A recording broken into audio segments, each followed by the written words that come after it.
What keeps the walls of reality intact when madness presses against them from the other side? I once believed the answer was faith. That devotion alone, pure and unwavering, formed the barrier between our material universe and the howling chaos beyond. I was wrong. Faith is not the shield. Faith is merely the anesthetic that allows us to perform the surgeries required to keep existence from hemorrhaging into insanity. The true protection comes from rituals so ancient their origins have been forgotten, so brutal their practice is hidden even from those they protect, so necessary that the Imperium would crumble in hours without them. My name is Sergeant Kalen Morrow, former Ecclesiarchy Guard assigned to the Cathedral of Celestial Radiance on Ophelia 7. I spent 23 years standing watch over ceremonies I was forbidden to understand, protecting priests who performed acts I was ordered never to speak of. I know now what holds the warp at bay. I know the price paid in blood and sanity to maintain the illusion of stability. And I know that every citizen of the Imperium lives their brief lives unaware that reality itself is sustained by horrors they could never imagine. The fortress monastery of the Black Templars looms above the northern wastes of Sanctus Prime like a mountain that grew claws. I stood at its gates for the first time as a young guard, transferred from standard duty to specialized assignment without explanation. The walls were not merely stone and ceramite. They were covered in script. Every surface, from foundation to battlements, bore inscriptions in High Gothic, so densely packed that the original material beneath was invisible. These were not decorative. I learned this my first night when the walls began to hum. The sound started at sunset, a vibration felt in bone rather than heard in air. The inscriptions glowed with a pale luminescence that hurt to observe directly. When I asked my commanding officer what caused this phenomenon, he handed me a sealed data slate and told me to read it in private. The document was brief. The walls of every major Imperial installation are not passive barriers. They are active wards, maintained through constant recitation and periodic sacrifice. The inscriptions contain fragments of prayers, each one incomplete. The completion comes from living voices, from human throats, from minds that understand the words they speak. Beneath the fortress monastery, in chambers I would not see for another 6 years, servitors stood in endless rows. Their vocal processors had been augmented far beyond standard modifications. They recited the completion verses to the wall inscriptions, in shifts that never paused, never faltered, never stopped. Each servitor lasted approximately 4 months before their augmentics burned out from the psychic feedback generated by the wards. Then they were replaced. The fortress consumed 30 servitors monthly just to maintain its perimeter. This was considered efficient. The Black Templars did not create this system. They inherited it from the Fists Exemplar, who first colonized Sanctus Prime, who themselves learned it from older chapters, tracing back to traditions established during the Great Crusade. No one knew who first discovered that inscribed stone paired with vocal resonance could create barriers against warp incursion. The knowledge simply existed, preserved in chapter archives and transmitted through ritual rather than understanding. When I asked a chaplain why the walls required both inscription and voice, he looked at me as if I had questioned why fire required oxygen. Some truths are so fundamental that curiosity about their mechanisms seems absurd. But I became curious. In my 7th year of service, I began to notice patterns. The servitor replacements always occurred during the new moon. The inscriptions were recut every solar cycle, not because they eroded, but because the stone itself changed. Where fresh inscriptions glowed pale blue, older ones shifted toward violet, then red, then ceased to function entirely. The stone was not being protected by the wards. The stone was being consumed by them. Its material substance slowly converted into psychic barrier through the constant prayer work of the servitors below. This realization led to my first true understanding of how the Imperium maintains its existence. Reality itself has a cost. Keeping the material universe stable in a galaxy where the warp constantly seeks entry requires consumption. Energy, matter, consciousness, all fed into mechanisms designed not to generate power, but to prevent invasion. The walls were not shields. They were appetites, carefully controlled, constantly hungry, forever demanding sacrifice to maintain their function. I observed this pattern repeat across different installations. The Cathedral of Celestial Radiance on Ophelia 7th did not use servitors. It used pilgrims. 12,000 faithful arrived annually to pray at the shrine of Saint Matilda the Martyred. What they did not know was that their pilgrimage route took them through corridors beneath the cathedral, where their footsteps, their breath, their presence fed into geo-anchors embedded in the foundation. The stone remembered their devotion. For 3 months after their departure, the cathedral's wards functioned at peak efficiency. Then the memory faded, and new pilgrims were required. The geometry of these installations was never arbitrary. Every major imperial structure built to last more than a century incorporated defensive architecture that served both physical and metaphysical purposes. The angles of walls, the placement of windows, the direction of corridors, all calculated according to principles preserved in Mechanicus archives, but no longer fully understood. I saw the blueprints once, smuggled by a tech priest who wanted verification of his suspicions. The measurements were precise to fractions of a millimeter. The materials specified not just by composition, but by harvesting location. Stone from Terra carried different properties than stone from Mars. Both differed from stone quarried on Forge worlds or Death worlds or any of a million other classifications. But the most disturbing element was not the complexity of the defenses. It was their fragility. A ward that required precise inscription, constant recitation, and periodic sacrifice was not truly secure. It was a temporary measure, sustained through perpetual effort. If the servitors ceased their chanting, if the pilgrims stopped arriving, if the tech priests failed to perform their maintenance rituals, the protection would fail within days.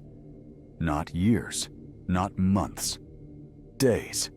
The Imperium had built its civilization on foundations that required constant feeding, like a beast that would devour its creators the moment they stopped throwing it meat. Language in the Imperium serves 2 purposes. The common tongue allows citizens to communicate, to trade, to coordinate the mundane functions of society. High Gothic exists for another reason entirely. I did not understand this distinction until I witnessed a sanctioning ceremony on Scintilla, the capital world of the Calixis sector.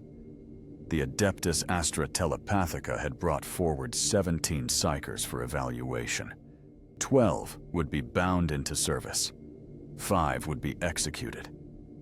The ceremony was conducted in High Gothic exclusively, and I was stationed at the chamber perimeter with orders to prevent any interruption. The lead inquisitor spoke words I had heard before in church services, in official proceedings, in military oaths. But the context transformed them. Each phrase he uttered caused visible distortion in the air around the psychers. Their bodies convulsed not from physical force, but from the weight of the language itself. High Gothic, when spoken with proper intent and pronunciation, was not merely communication. It was command. It was binding. It was a tool for imposing will upon reality. I later learned that High Gothic evolved from the languages spoken on Terra during the Age of Strife, when psykers first began appearing in significant numbers across human populations. The nascent Imperium required a method to control these individuals, to prevent them from becoming possessed or corrupted, to harness their abilities without allowing them autonomy. The solution was linguistic. Create a language that psykers must learn to function within Imperial society, but structure that language such that its very use constrained their abilities. Every High Gothic word carried embedded limitations, conceptual boundaries that made certain thoughts difficult or impossible to express. This is why all Imperial rituals are conducted in High Gothic. Not for tradition, not for ceremony, but because the language itself forms part of the protective mechanism. When a priest blesses a ship before warp transit, the words he speaks are not metaphorical. They are instructions to the ship's machine spirit, to the Geller field generators, to the boundary between real space and the immaterium.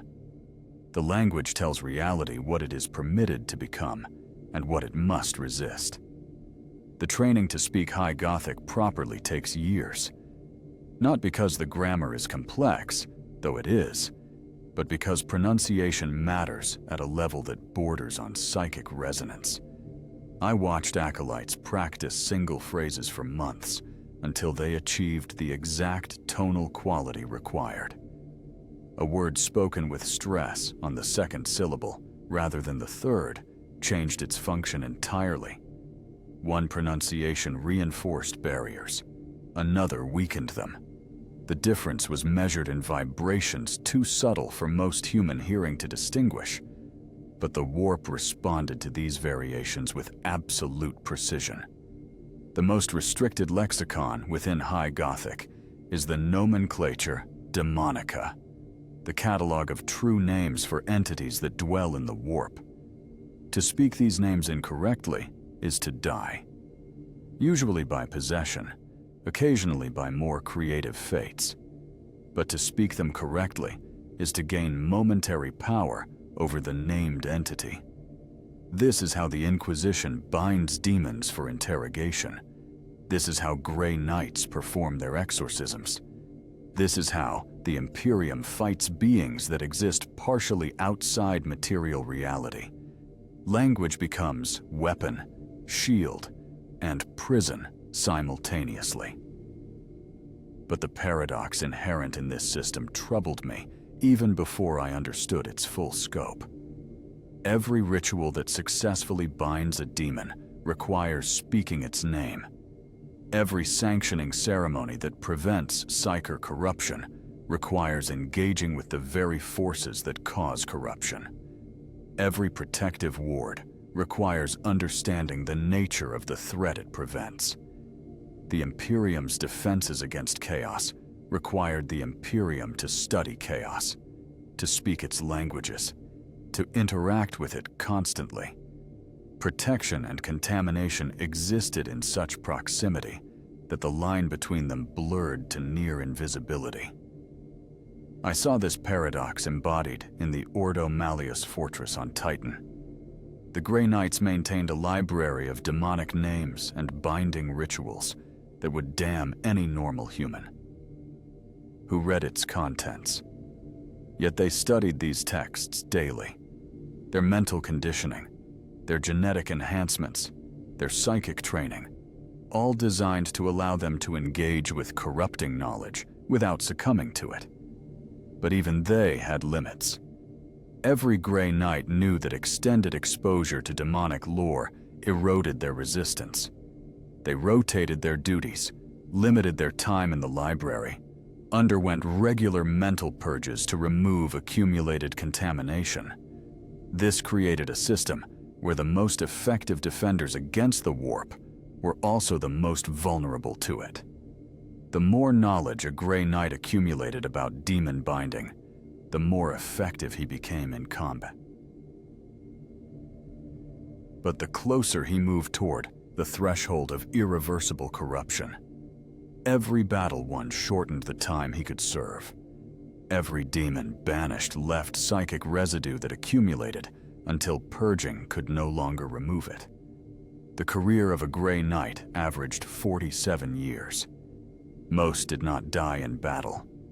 Most were eventually executed when their conditioning failed, and they began to manifest signs of possession. The language they used to bind demons was the same language that bound them to their fate. High Gothic provided the tools for resistance, but it could not eliminate the fundamental truth that fighting chaos required exposing oneself to chaos. No amount of training, no degree of faith, no level of genetic enhancement could fully protect someone who spent decades speaking the names of entities whose very existence corroded sanity. The Imperium accepted this cost. Grey Knights were renewable resources, produced by recruitment and training cycles designed to maintain their numbers, despite constant attrition. I began to recognize the pattern everywhere. Language was not a neutral tool in the Imperium. It was a weapon turned inward as much as outward.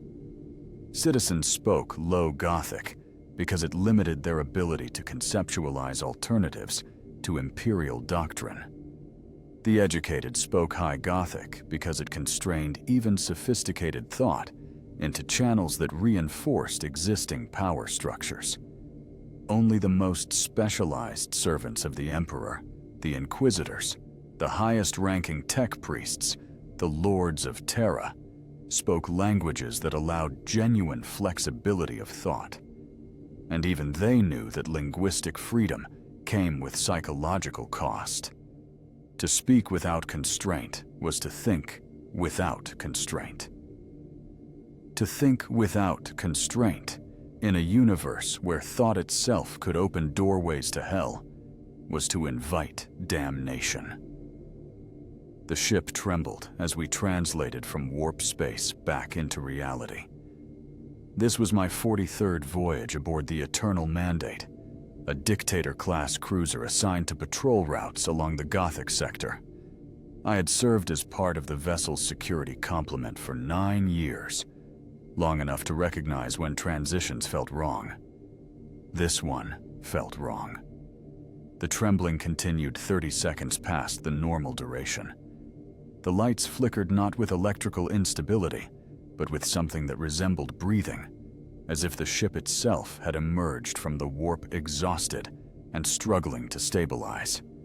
The navigator emerged from her sanctum 6 hours later. I saw her briefly as she was escorted to the Medici Bay.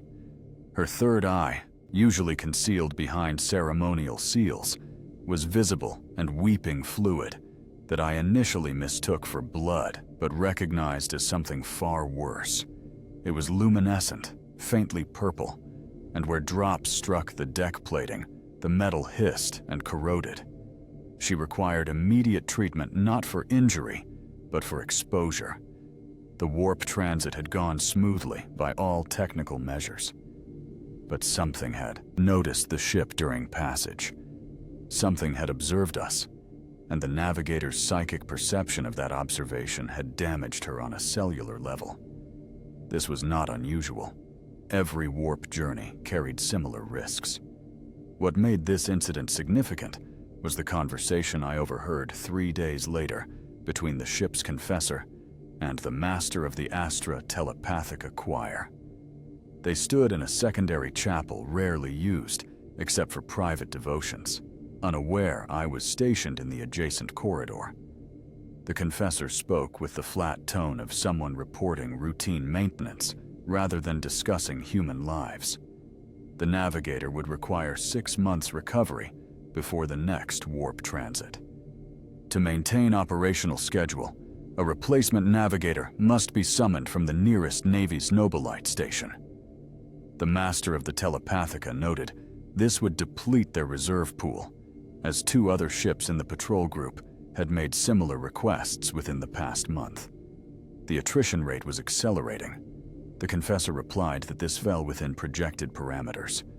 Navigators were expected to last 8 to 12 years in active service before warp exposure rendered them non-functional. Replacement rates from the breeding programs maintained on Terra and the major navigator houses ensured continuous supply. The current attrition represented a cost of operation, not a crisis. The Master disagreed. If 3 ships in the patrol group had experienced navigator degradation simultaneously, the warp currents in this region were becoming more turbulent. They should recommend route adjustments to Fleet Command. The Confessor's response chilled me more than any battle I had witnessed. Route adjustments would add weeks to transit times, reducing the patrol group's coverage efficiency. High Command evaluated ship effectiveness by mission completion rates, not crew survival rates. If they diverted to safer warp routes, their performance metrics would decline, resources would be reallocated to more efficient groups, and the ships themselves might be mothballed. Therefore, they would maintain current routes and accept increased navigator casualties as preferable to operational irrelevance. This was the first time I consciously recognized the arithmetic beneath Imperial operations. Lives were not sacred. They were currency, spent to maintain efficiency, sacrificed to preserve function. The navigator's destroyed mind was accounted for in the same ledgers that tracked ammunition expenditure and fuel consumption. She was not a person with hopes and fears and decades of specialized training. She was a depreciable asset whose cost had been amortized over her expected service lifetime. Her replacement would arrive within 3 months, already factored into fleet logistics. Another unit identical in function, if not in individual consciousness. I began observing how this arithmetic manifested in other areas. The Eternal Mandate carried a complement of my 1,000 crew. Approximately 300 died monthly from routine operations. Exposure to unshielded radiation in engineering sections, accidents during maintenance of weapons systems, infections that spread through lower deck hab blocks where ventilation failed to meet specifications. These deaths were not investigated unless they exceeded 400 monthly. The ship was designed for a crew of 80,000, but operated at higher capacity because Command knew that attrition would bring numbers down to optimal levels within 6 months of departure from port. The ship also carried 12,000 souls, designated as contingency reserves. These were not crew members with assigned duties. They were cargo, kept in cryogenic suspension in holds deep within the vessel's superstructure. When critical positions experienced casualties, when disease or combat or accident reduced essential personnel below operational requirements, these reserves were awakened and pressed into service. They received minimal training, barely sufficient to perform basic functions, then were assigned wherever gaps existed in the workforce. I discovered their existence by accident during a security sweep, following reports of unauthorized access in Deck 47. The holds were unmarked on standard ship layouts, protected by locks that required 3 separate authorization codes to bypass. Inside, row upon row of cryopods stretched into darkness beyond the range of my lamp. Each pod bore a designation code indicating the occupant's basic physical parameters and psychological profile. Young, healthy, mentally compliant, screened for genetic defects and psychic potential, harvested from overcrowded hive worlds where their disappearance would not be noticed or mourned. The ship's executive officer found me there. He did not reprimand me for unauthorized access. Instead, he explained the system as if describing any other logistical necessity. The reserves were purchased from various Imperial authorities, a standard transaction repeated across the fleet. Some came from penal colonies, sentenced to labor duty, but frozen for transport rather than immediately assigned. Others were orphans, collected by the Schola Progenium, but deemed unsuitable for specialized training. A few were volunteers, signing contracts they probably did not understand, in exchange for promises of employment and citizenship. All became property of the ship, kept in suspended animation until needed, expended when convenient, their existence documented only in manifests that would be purged from records after their deaths. This realization connected to something I had witnessed years earlier on the cathedral world Ophelia VII. The pilgrims who arrived annually to pray at the shrine of Saint Matilda numbered 12,000. Records showed that approximately 11,300 departed after completing their pilgrimage. The discrepancy was never explained in official documents, but I had access to the cathedral's lower levels, to the geo-anchors embedded in the foundations. 700 pilgrims annually did not complete their pilgrimage. They died during prayers, overcome by religious ecstasy that conveniently aligned with moments when the geo-anchors required fresh consecration.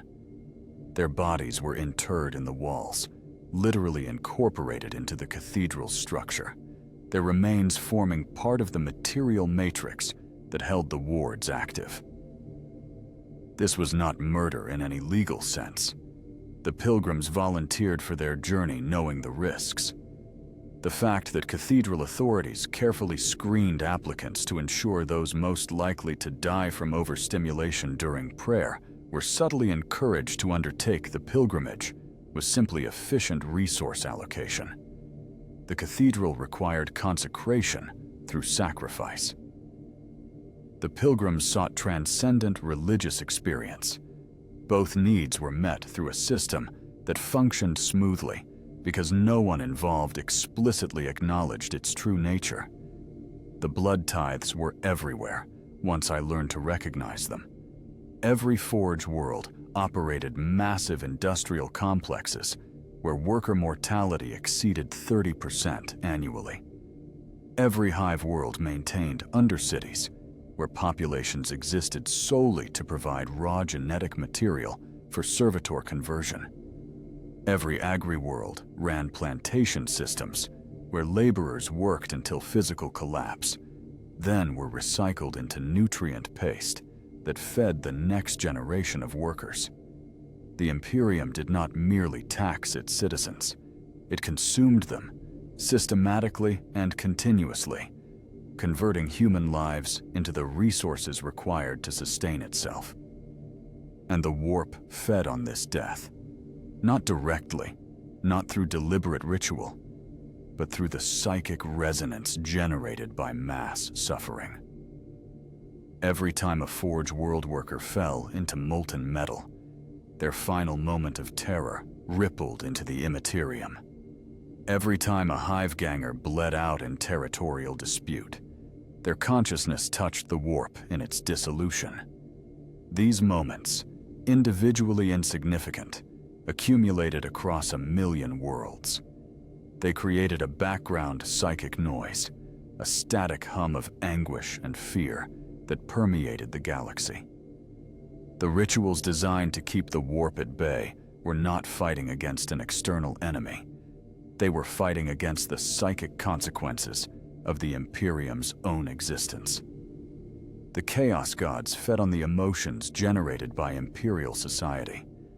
The demons that pressed against reality's barriers were sustained by the despair, the rage, the suffering that the Imperium generated as a byproduct of its operations. The Imperium had become a machine that created the very threats it existed to combat, then demanded ever-increasing sacrifices to maintain defenses against those threats. I was assigned to the Hammer of Righteousness, a Nova-class frigate tasked with transporting an inquisitorial retinue to investigation sites across the Calixis sector.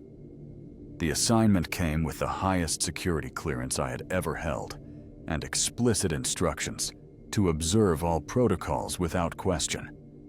The Inquisitor himself, Lord Varkanos of the Ordo Hereticus, interviewed me personally before departure. He asked only one question. Could I witness actions that appeared to contradict Imperial doctrine and still maintain my faith? I answered affirmatively. He informed me that faith without understanding was preferable to understanding without faith. I did not fully comprehend his meaning until we began warp transit. The Geller field generators on a ship protect it during warp travel by creating a bubble of stable reality around the vessel. This is common knowledge, taught to every member of a ship's crew during basic orientation.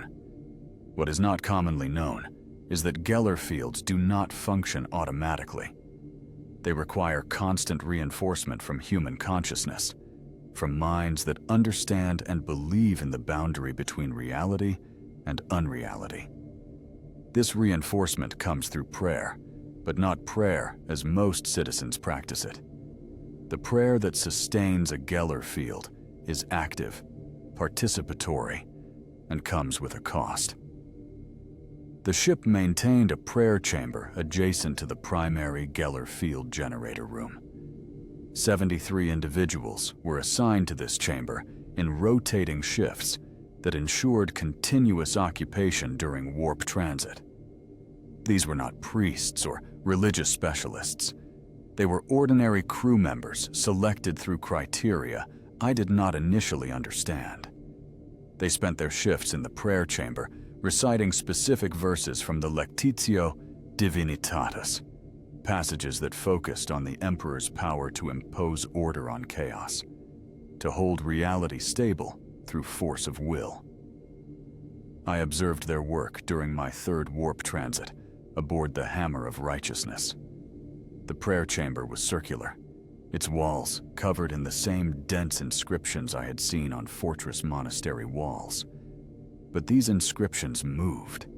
They flowed across the surfaces like liquid metal, constantly reconfiguring into new patterns that corresponded to the verses being recited. The individuals seated in meditation pods at the chamber's center did not simply speak prayers. They visualized them, projecting mental images of stability and order that the Geller field generators converted into actual reinforcement of the reality bubble. This was psyker work performed by individuals who possessed no official psychic rating. The selection criteria I had failed to understand were actually screening for latent psychic potential, for individuals whose minds could touch the warp just enough to interact with the field generators, but not enough to attract demonic attention. These crew members existed in a liminal category, acknowledged but not sanctioned, utilized but not protected. Their work during warp transit slowly eroded their mental stability. The average length of service in the prayer chamber was 17 months. After that, most experienced psychological breakdown that required either extensive therapy or, more commonly, transfer to positions where mental instability would not compromise critical operations. But what disturbed me most was not the exploitation of these crew members.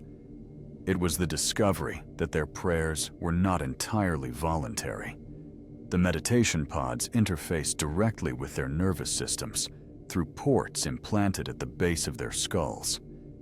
These implants delivered chemical and electrical stimulation that induced trance states, that made prayer focus easier to maintain, that suppressed the natural human tendency to question or resist.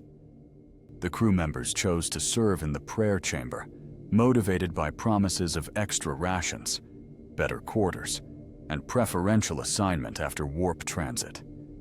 But their choice was constrained by augmentation that made genuine consent ambiguous. I raised this concern with Lord Varkanos during a private audience.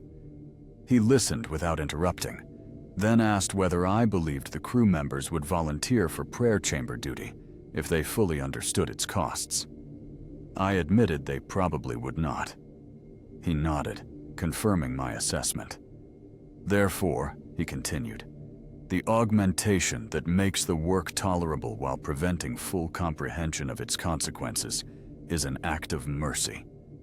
Without it, the prayer chamber would remain unstaffed, the Geller field would fail, and the entire ship would be consumed by warp entities.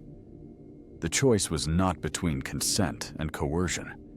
It was between functional coercion that preserved life and rigid ethical standards that resulted in death. His logic was impeccable. His conclusion was monstrous. But I could not identify the flaw in his reasoning. The Imperium operated in an impossible universe where survival required constant compromise, where every choice involved selecting between different categories of horror. The prayer chamber crew were victims, certainly, but they were victims who continued to live, to eat, to sleep, to experience moments of joy between their shifts. Without the system that exploited them, they would simply die, quickly and absolutely, torn apart by entities that experienced cruelty as play. This realization connected to my earlier understanding of the blood tithes. The Imperium did not merely consume lives for resource extraction. It consumed them for psychic protection, converting human consciousness into barriers against the warp. The prayer chamber was a more direct application of principles that operated throughout Imperial society. Faith was not metaphorical strength. It was literal ammunition, fired continuously into the immaterium to hold back the tide. The faithful who prayed in cathedrals, who maintained devotions in their homes, who whispered litanies during work shifts, all contributed psychic energy that reinforced reality's stability. They did so unknowingly, just as the prayer chamber crew worked in partial ignorance of their true function. But there was a darker element to this system that I discovered only after an incident during warp transit. One of the prayer chamber crew members, a young woman named Tessia, whom I had spoken with during off-duty hours, began screaming during her shift. Security protocols activated immediately, sealing the prayer chamber and flooding it with sedative gas. When the chamber was reopened 3 hours later, Tessia was catatonic, her eyes burned out from within, her mind completely destroyed. She had seen something during her prayer trance, something that should have remained unseen. The ship's confessor performed an immediate exorcism on the prayer chamber itself, not on Tessia. He explained afterward that her breakdown was not possession, but rather a failure of filtering. The meditation pods were supposed to prevent crew members from directly perceiving the warp while they worked. Occasionally, the filters failed, and an individual caught full awareness of what existed on the other side of reality. The experience was invariably destructive to human consciousness. Tessia was not possessed. She simply knew too much, had seen too clearly, and her mind had collapsed under the weight of that knowledge. She was cremated the next day, her ashes scattered into the warp during a brief opening of the ship's waste disposal airlocks.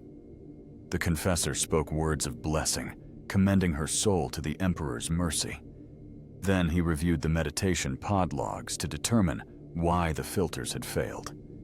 The investigation revealed that Tessia had been selected for prayer chamber duty despite possessing slightly higher psychic potential than officially acknowledged. Someone in the crew selection process had falsified her screening results, probably to meet staffing quotas.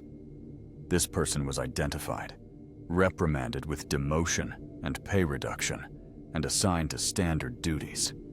The lesson was clear. Efficiency matters, but only within parameters. Exceed those parameters, and you risk catastrophic failure. The prayer chamber continued to operate. New crew members replaced those who burned out or broke down, or simply reached the end of their service period. The ship made 43 successful warp transits during my assignment aboard. Each transit required the consumption of human consciousness, the expenditure of mental stability, the acceptance that some crew members would not emerge from their shifts intact. This was standard. This was necessary. This was how the Imperium traveled between stars. The Cathedral of Eternal Vigil on Fenris Prime maintained a tradition older than the Space Wolves chapter that claimed the planet as their recruiting world. Deep beneath the cathedral's foundations, far below the levels where pilgrims prayed and priests conducted their public ceremonies, existed a chamber known as the Sanctum Perpetuum. Access required 3 separate genetic locks keyed to bloodlines that traced back to the age of apostasy. I gained entrance through circumstance rather than authorization when an earthquake collapsed several upper levels and created an unintended passage. The sanctum contained a single object, a massive stone table carved from material that predated the Imperium itself. On this table rested a book, its pages made from flayed human skin, its text written in blood that had remained liquid for 10,000 years. The book was not readable by normal means. Attempting to focus on its text caused immediate nausea and visual distortion. But servitors stationed around the chamber's perimeter constantly transcribed its contents onto data slates, their mechanical eyes apparently immune to the effects that disrupted organic vision. I learned the book's purpose from a tech priest who discovered me in the chamber before I could retreat unnoticed. Rather than report my unauthorized presence, he explained the sacrament I had interrupted. The book contained the accumulated prayers of every individual who had died within the cathedral's walls across 10 millennia.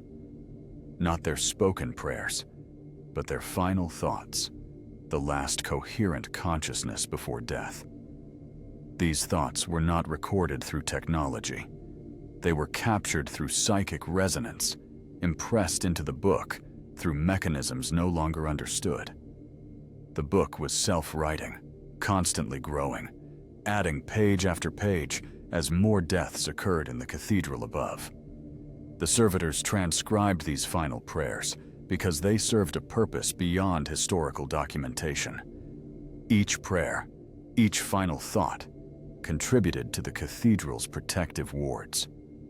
The Sanctum Perpetuum functioned as a psychic anchor, concentrating the death resonance of 10,000 years into a single location where it could be channeled into defensive mechanisms.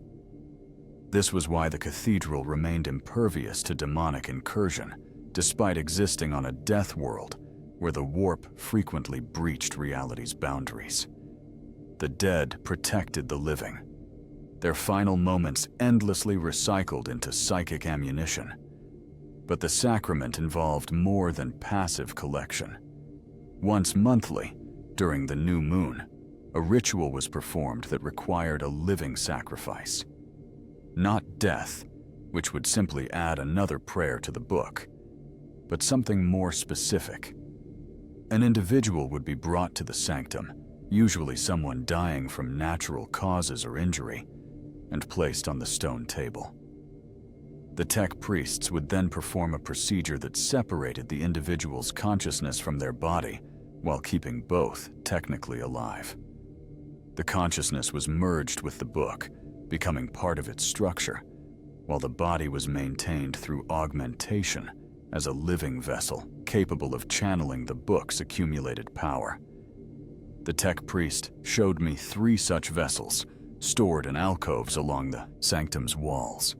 They appeared human but wrong, their skin translucent, their eyes reflecting light that came from within rather than without. They breathed approximately once per hour. Their hearts beat twice per day. They existed in a state between life and death, consciousness and oblivion, serving as conduits for psychic energy drawn from the book and transmitted to the cathedral's wards above. The tech priest explained that these vessels lasted approximately 7 years before the strain of their function caused irreparable breakdown. Then they were cremated, their ashes mixed with the cathedral's foundations, and new vessels were prepared. This sacrament was not unique to Fenris Prime. Similar rituals existed on every shrine world, every fortress monastery, every major installation, where psychic protection reached beyond standard defensive measures. The details varied. Some traditions used prayer wheels, powered by servitor labor. Others maintained choirs of psychically sensitive individuals, kept in perpetual meditation.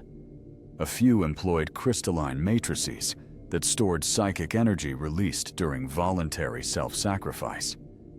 But the underlying principle remained constant. Protection against the warp required more than technology. It required sacrifice that engaged with the Imperium on its own terms.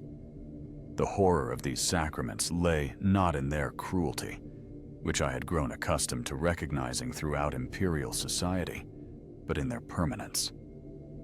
The individuals merged with the book in the Sanctum Perpetuum did not simply die. They continued to exist, trapped in a state of eternal dying. Their final prayers extended across years or decades, experiencing the moment of death as a stretched and prolonged awareness that never quite completed. They could not scream because they had no throats. They could not struggle because they had no bodies capable of independent movement. They simply endured, their consciousness locked into repetitive cycles of prayer that had long since lost any meaning beyond their psychic function. I asked the tech priest whether the individuals selected for this ritual understood their fate before the procedure. He responded that understanding was not required for consent. The individuals were always dying regardless. The ritual simply repurposed their death to serve the Emperor's protection. From a certain perspective, this was an honor, an opportunity to serve beyond the natural limits of mortality. That many might not view it as an honor if given full disclosure was acknowledged, but considered irrelevant. The sacrament required participants, not volunteers. I left the Sanctum Perpetuum through the passage created by the earthquake, carefully memorizing my route so I would never accidentally return. But the knowledge I gained there followed me. I began to recognize similar sacraments in other locations, to notice the signs that indicated where hidden rituals maintained protective barriers. A shrine world where pilgrims reported hearing voices in the night. A forge world where certain manufactorums were forbidden to all but the highest-ranking tech priests. A naval station where entire decks remained sealed, except during solstice ceremonies. Each location concealed practices that the Imperium acknowledged through silence, protected through classification, and perpetuated through institutional memory that required no written record. The shrouded sacraments were not aberrations. They were foundational. They represented the logical conclusion of a society built on the premise that survival justifies any method, any cost, any transformation of the human into the inhuman. The Imperium did not merely fight chaos. It adopted chaos's methods, carefully constrained and ritually controlled, but fundamentally indistinguishable from the enemy it claimed to oppose. The only difference was intention. Chaos desired corruption for its own sake. The Imperium employed corruption in service of preservation. Whether this distinction made the practices acceptable was a question I could no longer answer with certainty. My final posting brought me to Titan, the fortress moon of the Grey Knights, as part of a joint training exercise between standard Imperial Guard forces and the specialist demon hunters. The assignment was intended as an honor, recognition of exemplary service, and demonstrated loyalty beyond question.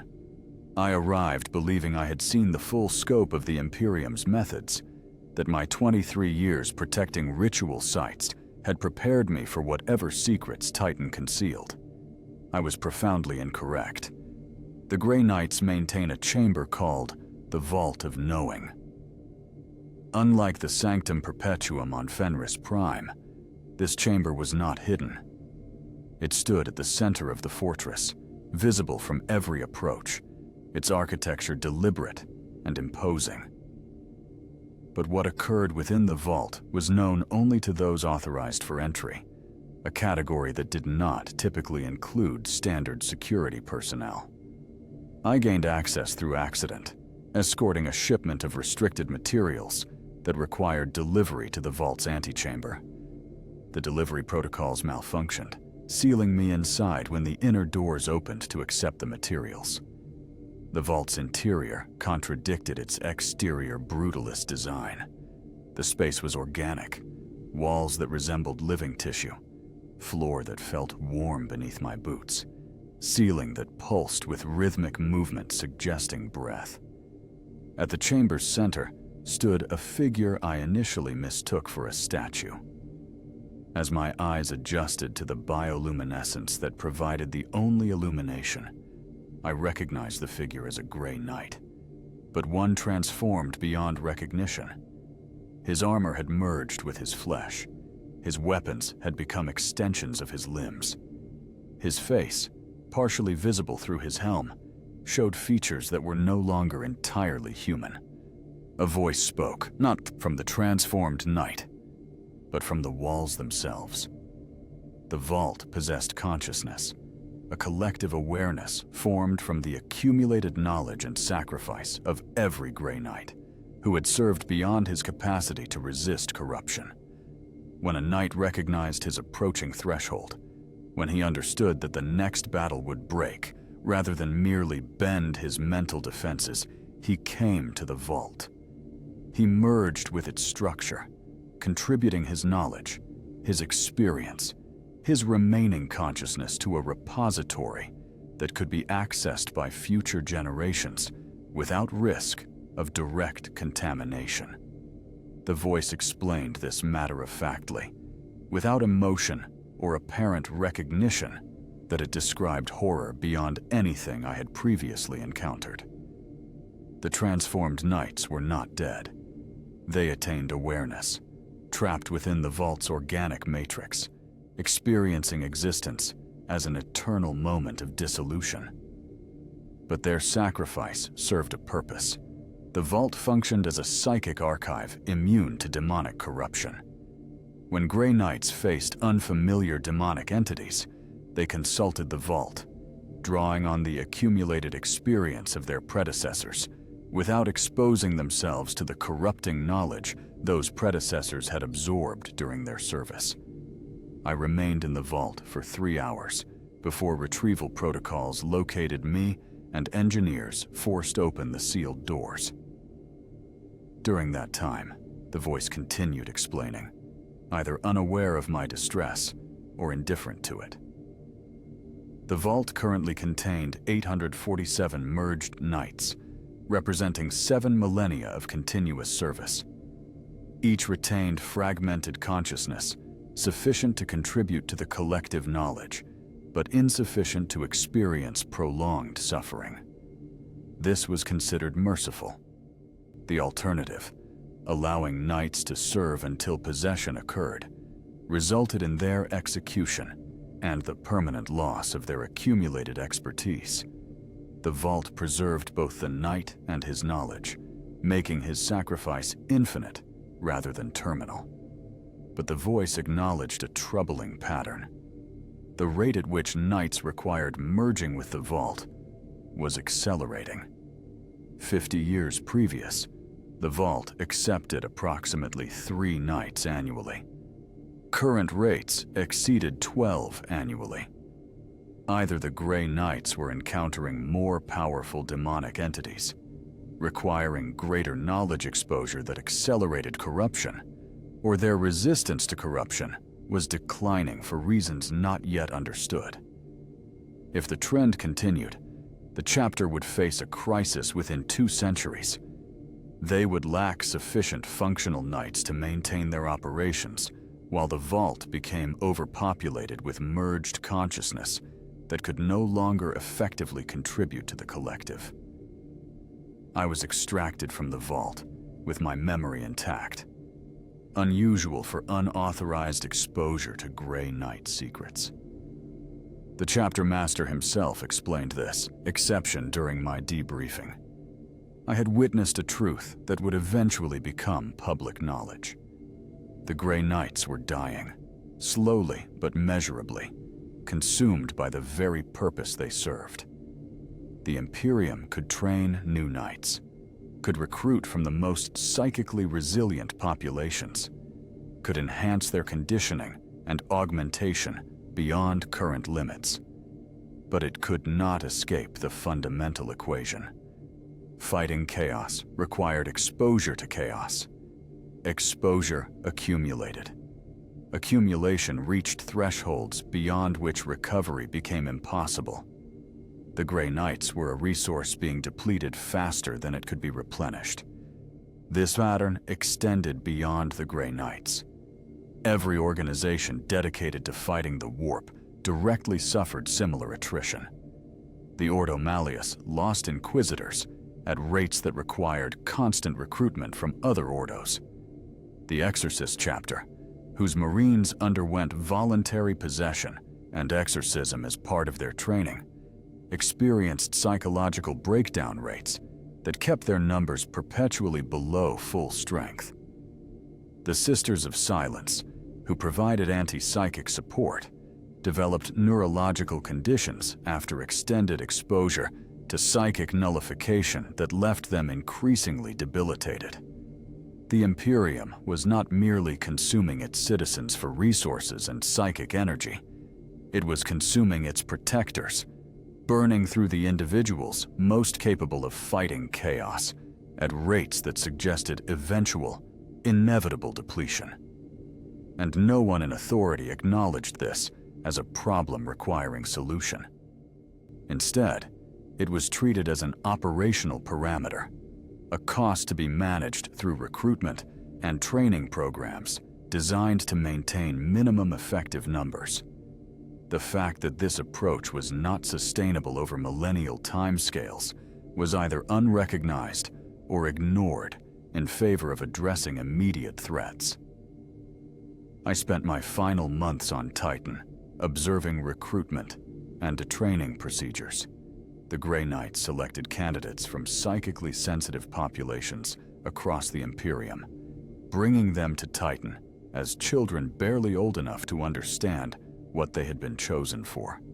The training was brutal, deliberately designed to break and rebuild personality structures according to specifications that maximized resistance to corruption.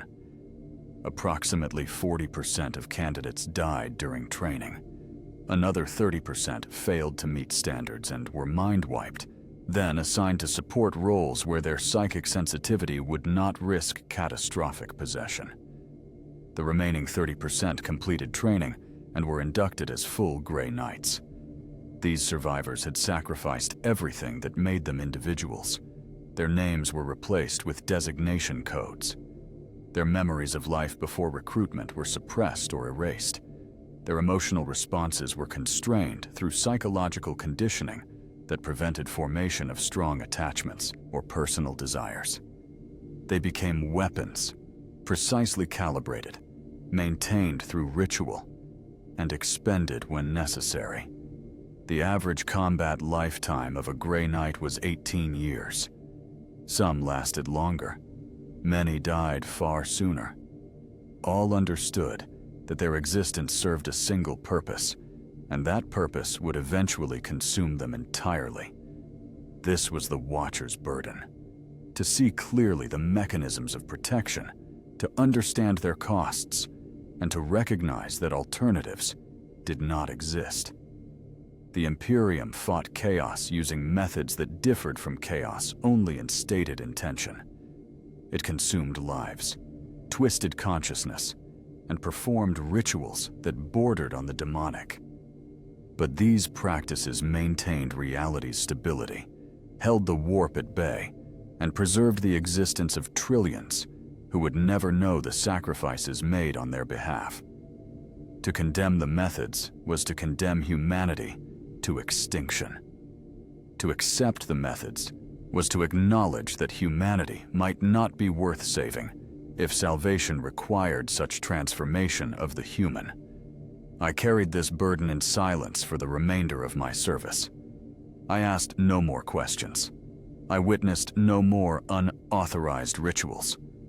I performed my duties with the same precision and dedication I had maintained throughout my career. But I knew with certainty that permitted no doubt or hope that the light of the Imperium burned only because it consumed souls as fuel. And eventually, inevitably, the fuel would run out. The walls still hum on fortress worlds. The servitors still chant in their endless shifts. The prayer chambers still convert consciousness into protection. The sacraments still demand their sacrifices. The vault still grows. These mechanisms function as they were designed, performing their terrible work with mechanical efficiency. I am no longer part of that system. My service ended not through death or retirement, but through transfer to archival duties, a posting that acknowledges my knowledge while ensuring I can no longer directly observe the rituals I once guarded. In my new role, I catalog reports from across the Imperium, documenting the infinite variations of protection against the warp. Every world develops its own traditions, its own methods, all converging on the same fundamental principles. Reality requires sacrifice. Stability demands consumption. Protection is purchased with souls. These are not metaphors. They are the operational parameters of human survival in a universe where thought itself can tear holes in existence. I have learned that the question is not whether these methods are justified. Justification implies choice, and the Imperium operates in a context where genuine alternatives have long since been consumed by the same chaos they might have fought more gently. The question is whether consciousness, in recognizing the true cost of its continued existence, retains meaning sufficient to justify that cost.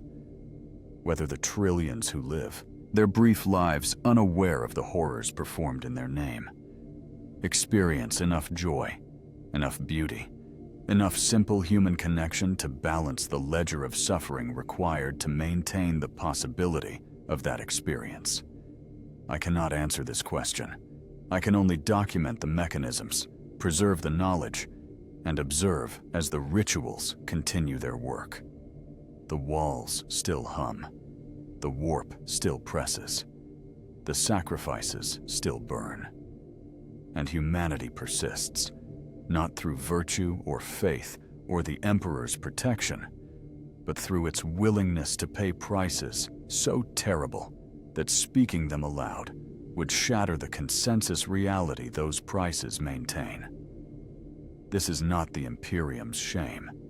This is its triumph, that it survives not despite the horror, but through it, converting the worst impulses of conscious beings into the barriers that prevent something worse from consuming everything.